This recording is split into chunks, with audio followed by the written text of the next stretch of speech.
Hey guys, welcome back to another quick how to. So today I'll be teaching you on how to borrow games on Steam.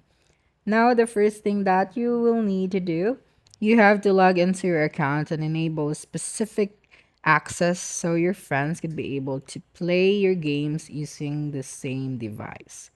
Okay, so you can just change account and log into your main account.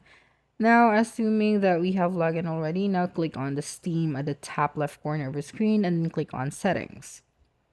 And then click on Family. Here you'd be able to see the authorized library sharing on this device. So when you enable this one, you'd be able to select up to 5 users who may access and use your library on authorized devices. So when I enable the switches right here, all of those users who can log in using this device will be able to play or borrow the games in my library.